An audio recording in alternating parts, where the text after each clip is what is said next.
sakabeh rahayat ngan teu makaedanan. Sultan Gani ampir bae di paraehan ku rahayatna. Ibuna Hasan maninggeus teu paeh teu hirup ningali minantu kabur incuna dibawa kabeh, aduh cilaka. Mangkaning carogena aya di panyabaan Gusti, ya kumaha pi akaleunana. Minarasa parantos teu tingali rupina aya sowanten ka kuping ku sadayana barudak-barudak angon anu aya di sawah. Pokna teh kieu anterkeun kula anterkeun maka nagara nu baheula. Kakawihanana teh kitu bae, anterkeun kuring anterkeun ka nagara nu baheula. Ngear we minarasa mulih. Sadayana pada geger jalma, pada mika sedih, ibuna geus teu paeh teu hirup.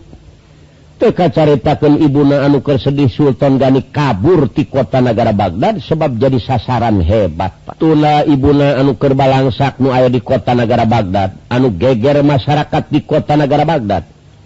Kalengitan minarasa mulih ka nagarana.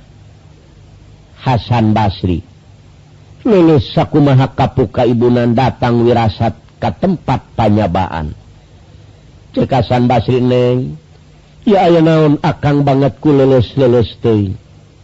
Cek dulurna anu tujuh kang cepet gancang akang mulih. Besi aya kajadian kumaha ya di nagara Baghdad. Tapi abdi nyuhunkeun diwartosan. Lamun aya nu nangtang perang atawa ngajak riweuh ka akang, cepet akang wawartos deui ka abdi. Laporan deui kang. Paladirin Yasan teh gancang mulih. Kokolemaran manehanana bari jeung leuleus. Barang datang ka nagara Baghdad, aneh teuing di nagara Baghdad mani rarehe ieu teh jalma. Aya oge nu ngararawih anterkeun, kuring anterkeun ka nagara manu baheula ieu teh kawih naon nya. Barang jol ka imana Hasan imahna geus bala. Sedih Hasan Basri barang asup ka kamar ibuna geus teu paeh teu hirup. Cek Hasan Basri, Bu, kunaon ieu nepi ka kieu? Ka mana bojo abdi, Bu? Hasan Basri, ulah nyaritakeun pamajikan maneh geus ngantunkeun geus mendengar dunya. Kitu ngomongna ibuna. Hasan Basri mani gogolencengan neangan ka ditu ka dieu, Bu. Aduh, bisa ngabunuh diri abdi mun kieu jalanna. Cek ibuna kasep. Da maneh teh boga ilmu, maneh ku ibu dipasantrenkeun, koma.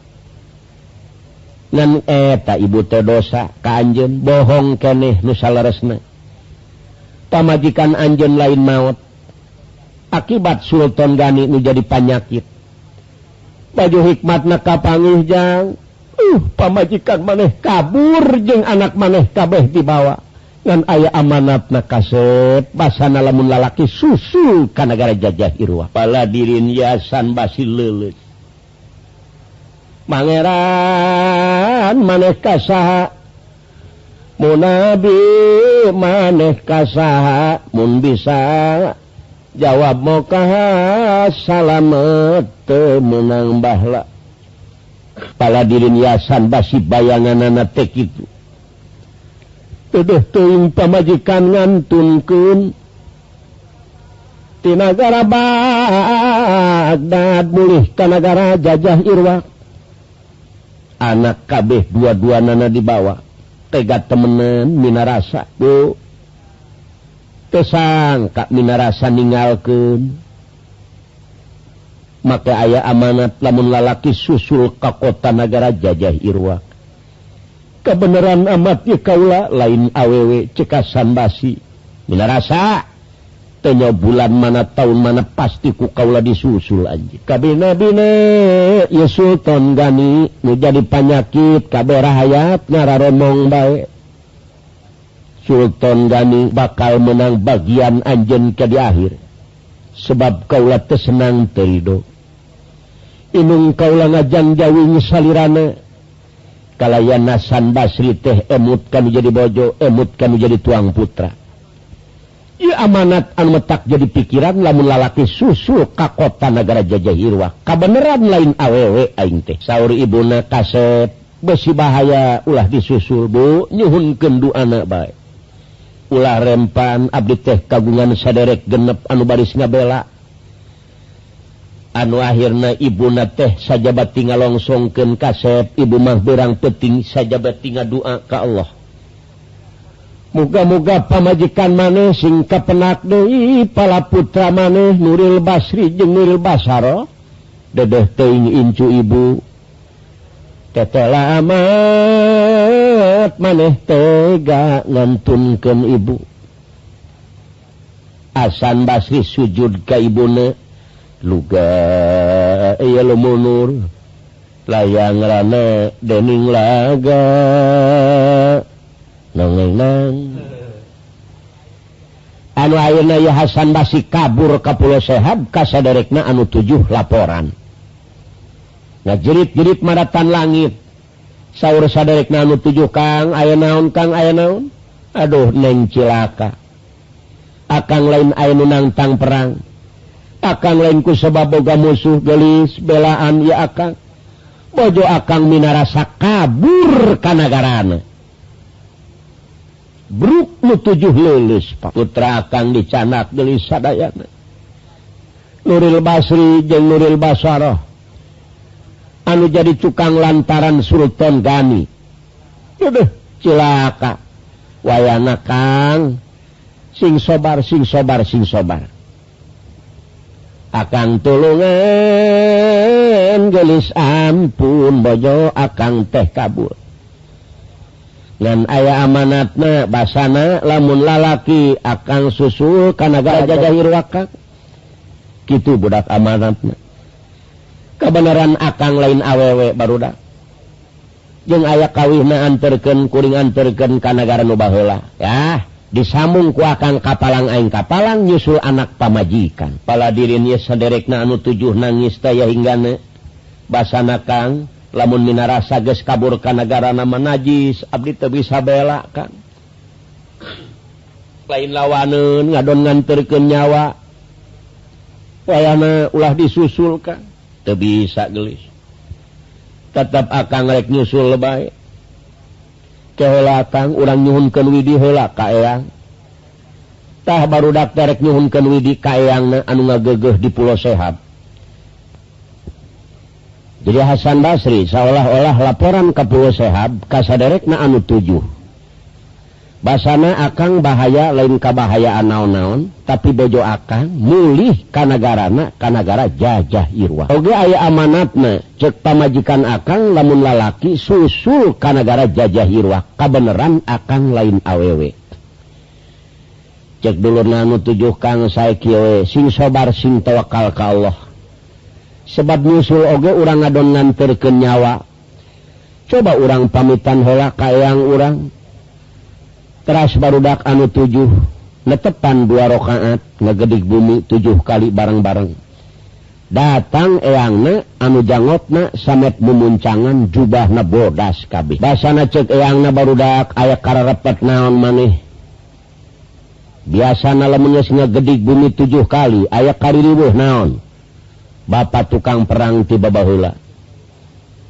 cek barudak anu 7 mama pangbelaankeun saderek abdi sifat manusia kagungan bojo jenengan minarasa kabur ka nagarana ka nagara Jajah Hirwak eta nu jangot samet mumuncangan barang uping kitu manehanana mabetkeun maneh najis teu wani ka nagara mana aing sanggup peperangan di mega mana di dasar laut mana tapi ngaran-ngaran ka urang nagara Jajah Hirwak teu wani aing sebab urang nagara Jajah Hirwak jang lain lawaneun koma ulah wani-wani alah mama abdi marek nyusul anak pamajikan wae ih Hasan Basri maneh teu bisa dicaram mama teu bisa ngijinan ka nagara Jajah Hirwak terkecuali maneh menta izin heula ka guru mama tuh nu aya di Pulau Sehab anu aya di nagara Abdul Wuus 2 bulan ti dieu lempangna anjeun Kang geuning kitu saur mama mama teu bisa ngijinan terkecuali minta izin heula ka guru mama anu aya di negara Abdul Wuus. Kumaha Kang? Ceuk Hasan Basri akang mah tetep rek lempang. Dek minta izin ka negara ma Abdul Wuus. Anu akhirna saderekna kabeh ngaduakeun ka Hasan Basri. Hasan Basri geus teu bisa dicaram deui. Hasan Basri geulis doakeun akang muga-muga sing tepang deui sareng bojo sareng tuang putra. Kang mangga didoakeun. Pala dirin Hasan teu lempang nganget tutunggangan jin anu sakedep netra. Sapanjang jalan Hasan teu kurang-kurang ti maca sholawat. Allahumma sholli ala nuril anwar wa asiril asrar wa atir yaqil agyar wa miftahi babil yashar sayyidina Muhammadinil Mukhtar wa alihil athar wa ashabihil ahyar adadani amilahi wa ibdoli. Dugi ka negara Abdul Wuus. Barang datang ka negara Abdul Wuus ditanya ku raja negara Abdul Wuus, aya naon manusia? Maneh teh sangar ka negara tapi aya kuami maneh asup ka negara Abdul Wuus. Nek minta tulung naon maneh? Balad kaula kabeh jago perang, ratusan ribu musuh. Moal aya keungeunana kami ti negara Abdul Wuus, nek minta tulung naon maneh? Ceuk Hasan Basri mama, abdi sanes bade sanes gaduh musuh, sanes hoyong dibantu peperangan, abdi teh kagungan bojo mah urang negara jajah Irwak, ayeuna teh kabur ka nagarana, sakitu abdi nyuhunkeun tulung pangnyusulkeun Gusti. Paladirin eta raja jeung sakabeh baladna dugi karabeng lalumpatan hawaning kaget sieun ka urang negara jajah Irwak. Pokona jang sanajan kami tukang perang berang kalawan peuting, ngaran-ngaran ka urang negara majajah Irwak najis kami teu wani. Jang ulah dilawan memeh daang urang negara jajah Irwak mah ngadon nganterkeun nyawa anjeun. Mama moal bisa ngijinan anjeun langsung ka negara jajah Irwak terkecuali anjeun minta izin heula ka guru mama tuh di negara Abdul Wukup lalakon sabulan ti dieu. Paladirin ya Hasan ngabangingik nangis, Gusti ieu perjalanan poara amat. Nyuhunkeun doana we atuh ceuk Hasan cik didoakeun. Eta Hasan gancang lempang ka negara Abdul Wukup manehna. Barang datang ka negara Abdul Wukup uluk salam Hasan Basri, assalamualaikum. Waalaikumsalam. Manusia aya naon? Ceuk Hasan Basri kaula rek minta tulung. Diparentah ku urang negara Abdul Wuus. Pamajikan kaula teh kabur ka negara jajah Irwak pangnyusulkeun mama. Rabeng sanegara eta. Aduh manusia ulah ngomong-ngomong negara jajah Irwak najis kami teu wani. Terkecuali mama bisa ngijinan maneh kudu menta izin heula tuh ka negara Nurul Kapuri. Aya negara bodas kos kapur turun maneh di eta negara. Lamun bagus milik selamat goreng milik bahaya maneh. Allahu Akbar ceuk Hasan Basri. Lalakon 2 bulan kurang leuwih Hasan Basri ngear dina mega. Ngear bae maca sholawat manehanana. Allahumma sholli ala nuril anwar wasiril asrar wa atir yaqil agyar wa miftahi babil yashar. Dugi ka negara Nurul Kapuri. Barang datang Hasan Basri ka negara Nurul Kapuri, jin kabeh rek maehan ka Hasan Basri. barang dicaritakeun riwayat Hasan Basri sabalikna careurik kabeh urang nagara Nurul Kapuri. Sayyidina Muhammadinil Mukhtar wa alihil athar wa ashabihil ahyar adadani amilahi wa ibdoli. Ditanya ku Raja Nurul Kapuri, manusia arek ka mana anjeun? Ceuk Hasan Basri, kaula rek menta idin, rek nyusul anak pamajikan kaula ka nagara Jajah Irwaq, ngejak kabeh urang nagara Nurul Kapuri. Basana manusia wani anjeun. Ulah huganing anjeun asup ka nagara Jajah Irwaq, kami sorangan jin geus eueuh nu wani. Urang nagara Jajah Irwaq lain lawaneun ya. Paladirin Hasan Basri teu bingung taya hinggana sadayana jin eueuh nu wani. Hasan Basri ka dieu anjeun ka pinggir laut ye. Tenyo itu perjagaan urang nagara Jajah Irwaq. Tuh. Itu anu katemong melengmeng eta nagara disebut nagara Jajiroh ka awal. Perjagaan anu paling pertama pangharipna teteh. Anu dipimpin ku Jenderal Sawahi. Jin awewe awakna belang, tutumpakanana sok dina paso atau dina pariuk, dina kalakai ge bisaeun dina tengah laut. Jadi maneh rek ka mana jalana coba? Sabulan sakali patroli ka dieu neangan manusia, tah kumaha pikir ku anjeun? Geus anak pamajikan anjeun ulah dipikiran lamun anjeun hayang boga deui pamajikan pilihan ye nu aya di nagara Nurul Kapuri. Ceuk Hasan Basri mama sanes abdi nampik. Ku sebab aya amanat pamajikan, lamun lalaki susul ka nagara Jajah Irwaq, kabeneran abdi lain awewe. Kitu teh mah. Ayeuna urang tunggu kapal patroli. Maneh iluwe jeung kapal patroli. Meureun lamun teu kapanggih anjeun salamet, lamun kapanggih anjeun pasti diacak-acak. Abdi mah kumaha Allah bae nu ngatur lamun cenah tepi kapaehna meureun kuduna abdi paeh dina kapal. Teu lami datang kapal patroli ti nagara Jajiroh ka awal, Hasan Basri disumputkeun ku Raja Nurul Kapuri.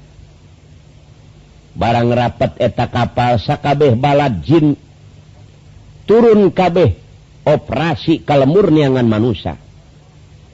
Dina kapal kosong, Raja Nurul Kapuri mawa Hasan asup kana kapal, diasupkeun Hasan Basri kana peti. Paragi pidato Amusawahi, jenderal anu mimpin eta perang. Anu mimpin eta si kapal eta. Barang beres eta nu operasi para saderek Hasan Basri geus aya dina peti. Kapanggihna meureun bahaya teu kapanggihna ya insyaallah salamet. Berangkat eta kapal jadi Hasan teh aya dina peti. Barang datang ka nagara Jajiroh ka awal, eta peti digotong ka alun-alun dipake pidato Amusawahi. Hasan Basri jero peti. Sakabeh baladin asal tina mega maneh geura balik kana mega, asal ti dasar laut geura balik ka dasar laut. Sing hade manusia aya nu asup ka nagara jin. Sakabeh balad-baladna pak ngatur deui ka masing-masing perjagaanana.